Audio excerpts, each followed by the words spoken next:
નમસ્કાર દર્શક મિત્રો, બોટાદ દસ્તક ન્યૂઝમાં આપનું હાર્દિક સ્વાગત છે અને હું છું એલડી મકવાણા. આપ જોઈ રહ્યા છો બોટાદ દસ્તક ન્યૂઝ. હવે પછીના સમાચાર વિગતવાર.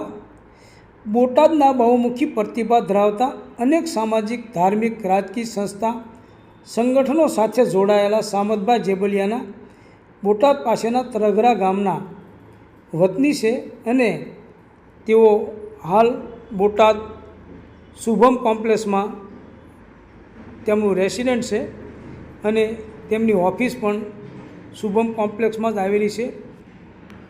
બોટાદ દસ્તક ન્યૂઝની ટીમ તેમની અખિલ ભારતીય જે ગૌરક્ષા છે તેમની અને રાષ્ટ્રીય રાજપૂત કરણી સેના આ એમની ઓફિસ છે તેની મુલાકાત લેતા અનેક શિલ્ડ એમને મળેલા છે અને ઓફિસની મુલાકાત દરમિયાન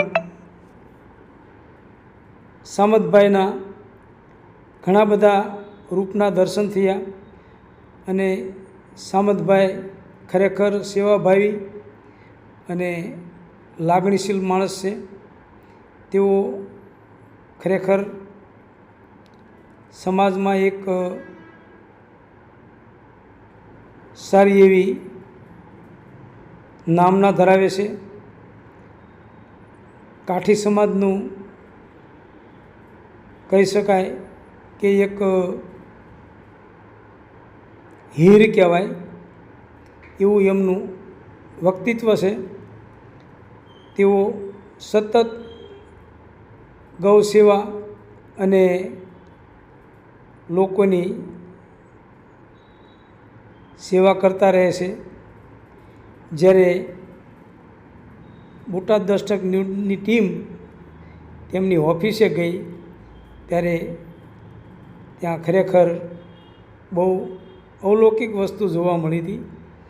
ત્યારે એ જોઈને હું ખરેખર ખુશ થઈ ગયો અને ફરી વખત મારું સન્માન કર્યું. Botad Dastak news, LD Makwana, Botad.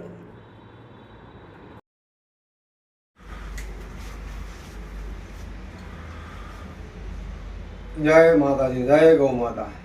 મારા પરમ મિત્રો અને નિડર પત્રકાર એવા એલડી મકવાણા સાહેબની વિશેષ કામગીરી અને એમની નિડરતા બોટાદ શહેર, જિલ્લા, તાલુકામાંથી કોઈ પણ અનિચ્છનીય બનાવ બન્યો હોય, કોઈ પણને શેર શરમ રાખ્યા વગર ચોખ્ખે ચોખ્ખું જે કાંઈ કાર્ય પદ્ધતિ હોય એ રીતે એની ટીકા ટિપ્પણી કરવાની, ગમે તે સમરબંધી હોય ને છોડવાના નહીં. અને એટલે એમની નિડર પત્રકાર તરીકેની છાપ છે અને અનેક એને એવા નિર્દયતાપૂર્વકના છાપામાં પ્રેસ નોટ અને પોતાના મીડિયામાં એને પ્રસારિત કરેલ છે.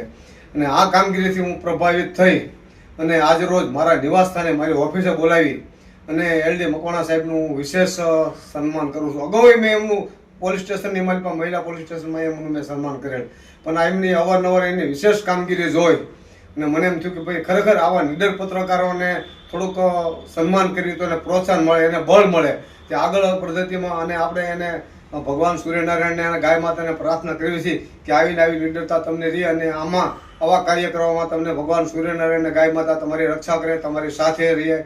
જય ગૌ માતા, જય સૂર્યનારાયણ.